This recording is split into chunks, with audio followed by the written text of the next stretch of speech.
Well, thank you very much, Jim, and thank you to all the organizers and the audience, which has demonstrated a truly amazing attention span. I don't know how thick their gray matter is in their frontal cortex, but it must be quite a few millimeters. Like other people that you're hearing from here today, I am going to be talking about the relationship between brains and persons. Now, let's see. So brains are objects that weigh about 3 pounds. They're kind of wrinkly and gray, as you can see there. And as you've heard today, we are slowly but surely coming to understand quite a bit about how they function. Persons, on the other hand, can be happy or sad, have lives that have meaning. They act intentionally, and they have a kind of intrinsic moral value. That is, they have a value that transcends their usefulness, what they can do. You know, we don't say we must save his life because he is very useful to our society, or he's a good violinist, or he's very handsome. We say we have to save his life because he is a human being, a human person. Now, how do we understand the relationship between these physical objects and persons? That's a good question, and it's in relation to that question that I chose the title, The More We Understand, the Less We Understand. I think there is kind of a good news, bad news answer to the question, which I am going to try to take you through. So let's start with the good news. There's an idea that goes back at least as far as the Enlightenment. That's a picture of Diderot over there on the left, which is that everything we know about everything can ultimately be integrated, unified into a single seamless whole, a sort of continuous fabric of knowledge, of understanding of the world and ourselves in the world. Now, oops, don't die on me now, battery. Okay, an illustration of this can be found in the relations between different fields of study, different departments at a university that can be arranged in kind of a hierarchy like you see there. So let's take biology, the idea that the subjects of study in biology, cells, organs, organisms, can be understood, can be explained entirely in terms of a more fundamental level of physical explanation, the language of chemistry, molecules, reactions, bonds, and so forth.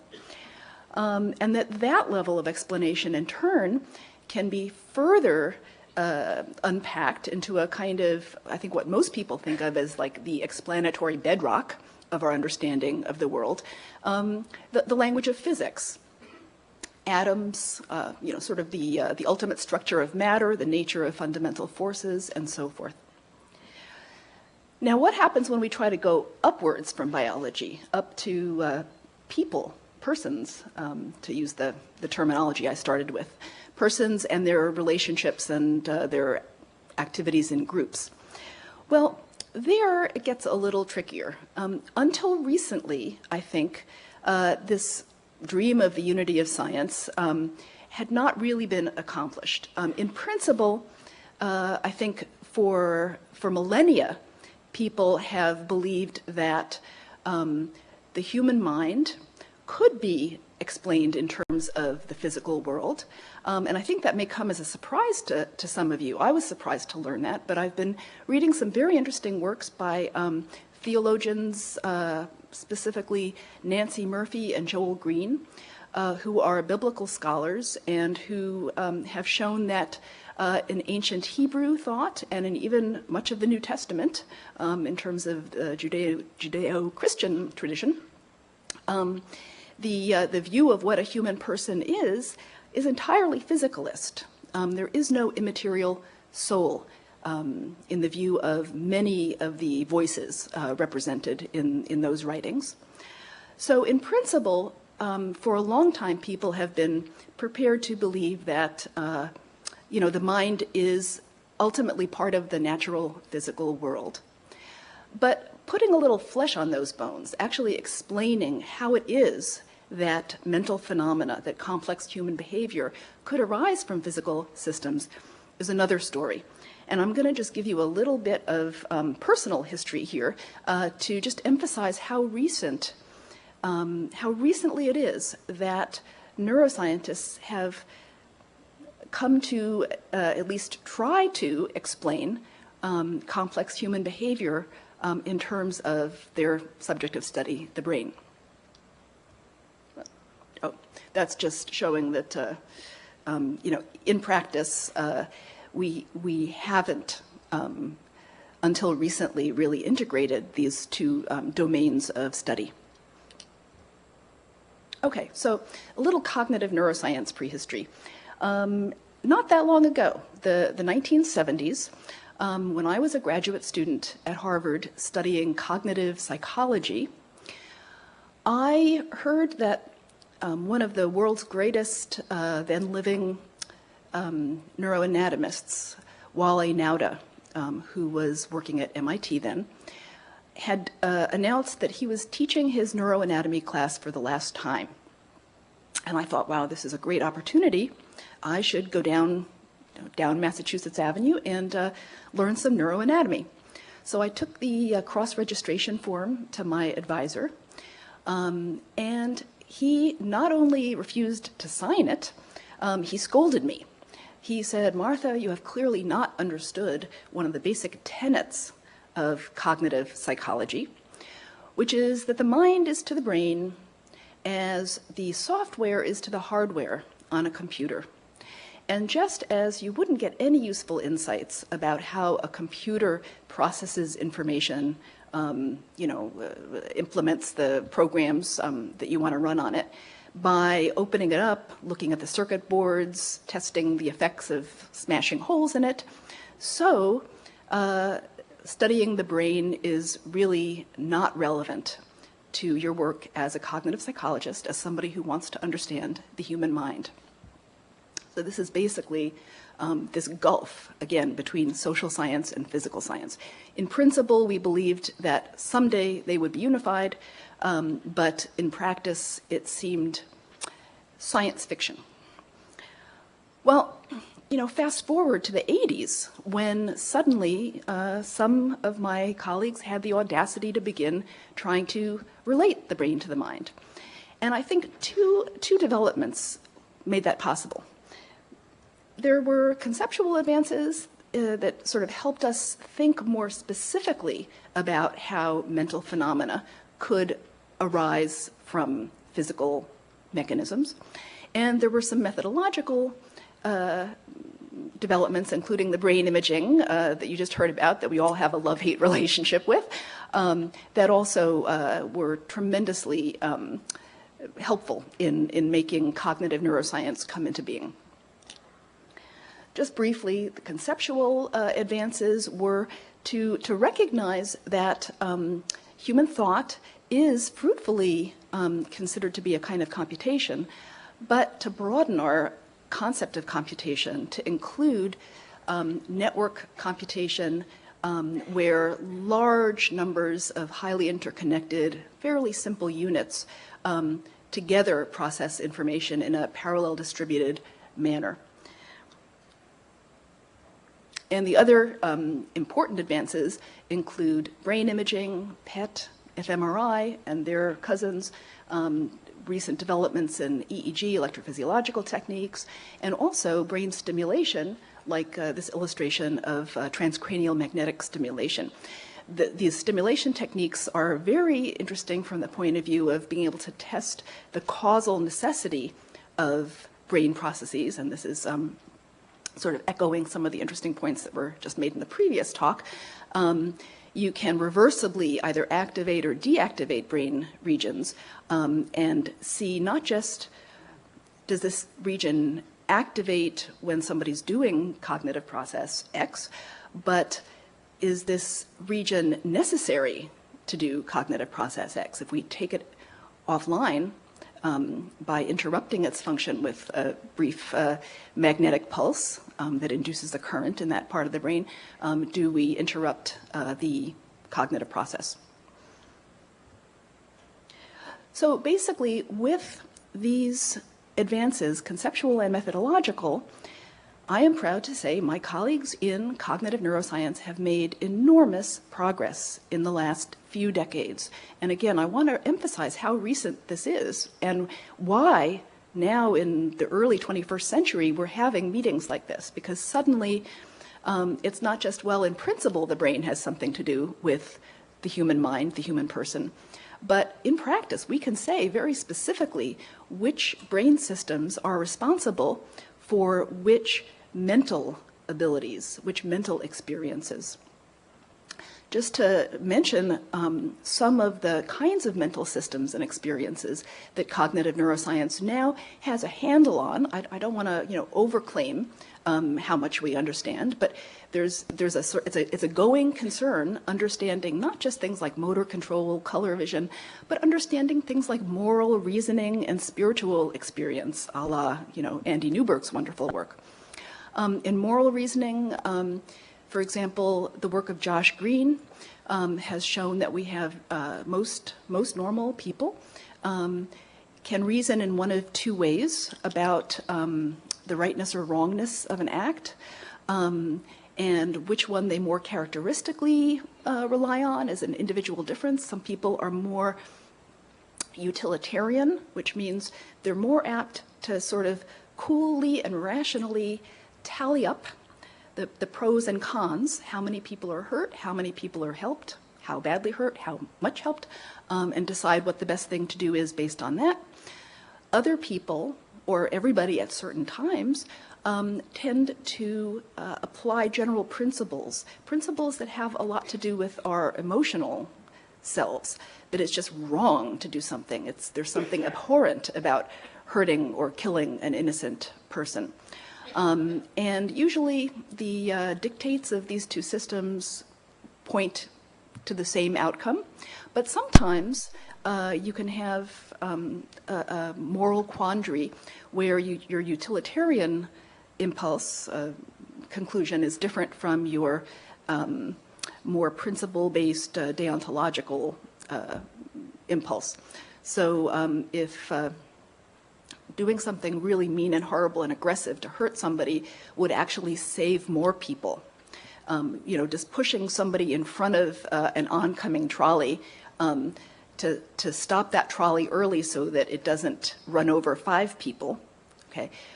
Is that the right or wrong thing to do? That's tough, because it seems like it's really wrong to push somebody in front of a trolley. Anyway, Josh Green and others have shown that different parts of the brain are responsible for these two modes of moral reasoning. And the brain activation that we see that accompanies these two modes of moral reasoning isn't just a mere correlate, but it turns out that by ramping up or ramping down one of the activity in one of these systems, you can change the way people reason morally. If somebody has a lesion that impairs their more, what I call deontological, more sort of emotional principle-based reasoning, they become very utilitarian. They're like, no problem, push that sucker in front of the train because, 1 versus 5, what's the problem? Okay? So what we know from studying lesions, from doing TMS and TDCS stimulation and brain imaging is, well, we're getting a fairly full picture of human moral reasoning, and similar stories can be told about, religious spiritual experience, both being able to link it to certain brain systems, to be able to modulate it with drugs, with transcranial stimulation, and so forth. Okay, so let's see. Okay, so basically, So this is great. I mean, as a cognitive neuroscientist, I say, this is great. We have really made progress. We can now do what science is supposed to do, namely explain, predict, and even control, or if you want to use a less kind of ominous sounding word, influence, human behavior based on our understanding of the brain. So great, we've unified the natural and social sciences. They're all natural sciences now. We've naturalized the human mind, the human person, and this is the good news of the good news, bad news message that I promised you at the beginning.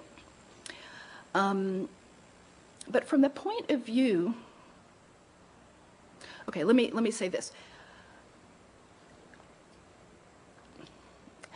There's still something missing from this unified picture. And one way of saying what's missing is that by building up what it means to be a person or even a society from the bottom up, from your subatomic particles, it would seem that nothing really matters. Okay, molecules move here and there, energy is transferred here and there. There's no inherent moral value to one arrangement of molecules versus another. The physicist Steven Weinberg, I think, put this very well in his book, The First 3 Minutes. He said, "The more the universe seems comprehensible, the more it also seems pointless."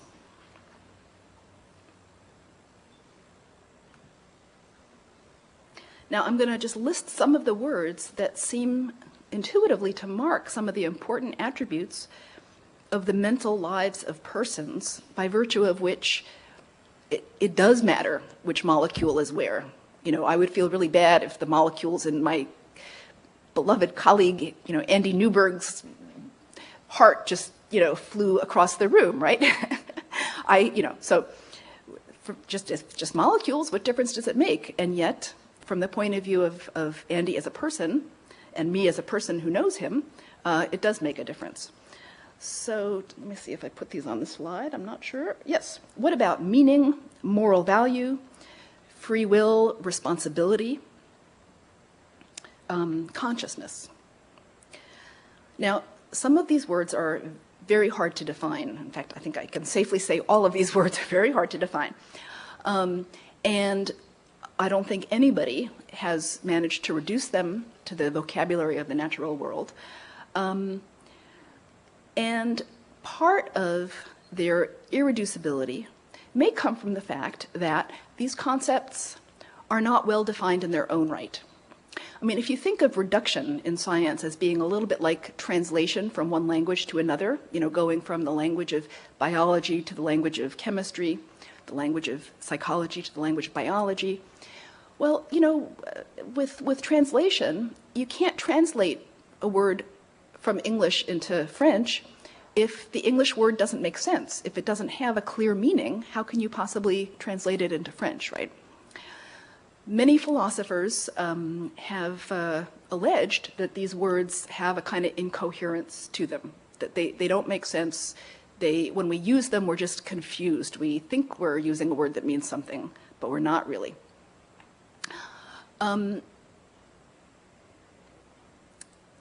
I don't know quite what to say about that. I feel like I'm not a philosopher. This is above my pay grade, as they say. But I do think that intuitively, these are concepts that are universal. They certainly seem to mean something to us. And I am reluctant to just throw them out the window and say, these are irrelevant. They don't fit within my scientific worldview, and so I'm going to just call them nonsense. I think in some ways, let's see. So my message is maybe these are incoherent concepts, but maybe not. Maybe some of them, have a internal logic to them.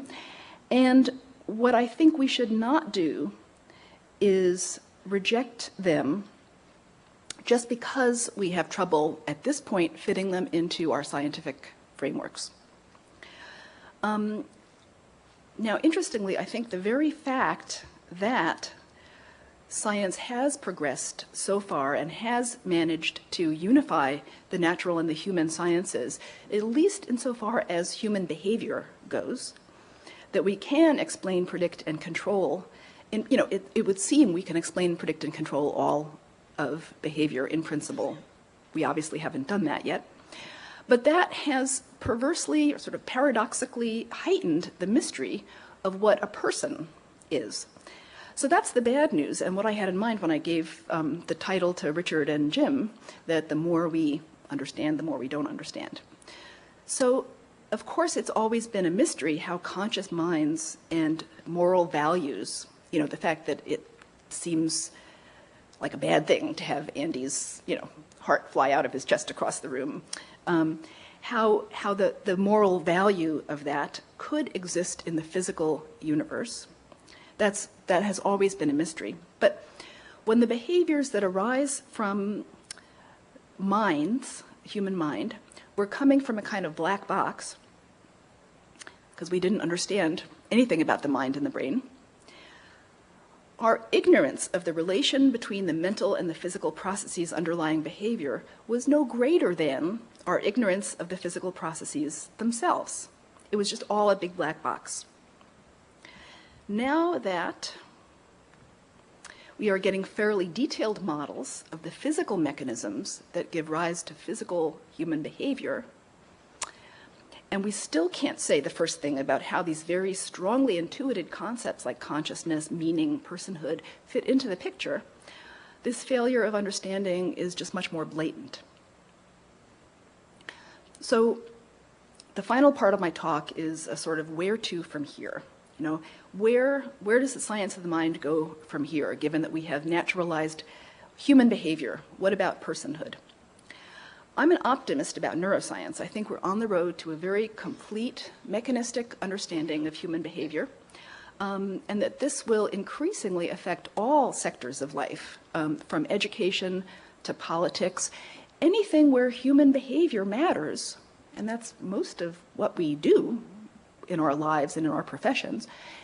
Any case where human behavior matters, neuroscience is going to be increasingly relevant to those fields. And that's why we have the emergence of neuroeconomics, neuromarketing, neurotheology, and all the other neurofields that Jim was rattling off earlier. And I'm optimistic about neuroscience's ability to play a role in all these different fields. And in fact, that's why my colleagues and I have formed the Center for Neuroscience and Society at Penn, because we think neuroscience is giving us very powerful new techniques, and we got to think about what's the most beneficial way to use them in all these different sectors of society. But I am pessimistic about solving Steven Weinberg's problem, about relating our intuitions about personhood, meaning, morality, into this emerging understanding of brain function. And I'm going to close by saying why I think this is not likely to work out. We're not really likely to integrate that domain of knowledge, that domain of human understanding with the natural sciences. My account is an evolutionary account. So like all evolutionary accounts, it's got a little bit of a just so story to it. That is, it's not really testable, but I think it does have a certain plausibility. And here it is. We evolved to have the kinds of minds we do based on, evolutionary pressures in our past. There is one evolutionary pressure to understand physical systems. Okay, your ancestors were more likely to survive if they could understand physical systems, understand the causal relations among different physical events. So here's this, caveman engineer figuring out about wheels, making it easier to move things. So clearly, our minds are a product on the one hand, of evolutionary pressures that gave us the ability to reason about physical systems. And when we're being neuroscientists in the lab, we are essentially demonstrating the fullest flowering of that ability to understand complex physical systems and how they work. There's another evolutionary pressure that is particularly strong on our species, and that is the ability to understand conspecifics, the ability to understand other human beings. Humans are very social creatures. Our survival depends on being able to understand each other, understand how other people are feeling, what they want, what their motivations are, what their beliefs are, and how to work with them towards common goals. So we also have, in addition to this very highly developed, more highly developed than any other species on the face of the earth, highly developed ability to understand physical systems, we have a very highly developed ability to understand each other and our mental states. And there's good evolutionary reasons for both of those abilities. What there is no evolutionary pressure for is the ability to understand people in terms of physical systems. Okay, being a good, Cro-Magnon cognitive neuroscientist didn't get more of your offspring into the next generation. Okay. We have clear ability, we have clear need to understand the physical world, and we have clear ability or need, and in response to that, an ability to understand the interpersonal world and intrapersonal world. But there's no need to understand how persons function in terms of how physical systems function. These two abilities presumably developed entirely in parallel because there was no reason for them to develop any kind of crosstalk. So maybe we can use the abilities that we have to figure out anyway how people work in terms of the physical world. And when I say how people work, I don't just mean their behavior. I don't just mean being able to predict the next thing I'm going to say. I mean what constitutes meaning, what constitutes moral value, and so forth. Maybe some smart person will figure that out, but I think I'm not optimistic about it, and there's certainly no reason to believe that just because we can do such a great job with the physical sciences, and just because we can do such a great job living together in societies politically, doesn't mean we can do a great job understanding the one domain in terms of the other. So is this a nihilistic conclusion? Am I saying that the Nora Foundation should just close up shop because their goal of trying to relate different domains of knowledge is hopeless? No, I don't mean that. But I mean that we should cultivate a certain, what I think you could call epistemological modesty, and not assume that we can explain everything that matters, or even what it means to matter, in terms of biology, chemistry, and physics. And certainly that we should not infer that whatever cannot be explained in those terms does not matter. And with that, I will just finish by thanking again the organizers of this wonderful meeting, and also thanking my colleagues at the newly formed Center for Neuroscience and Society at Penn. Thank you.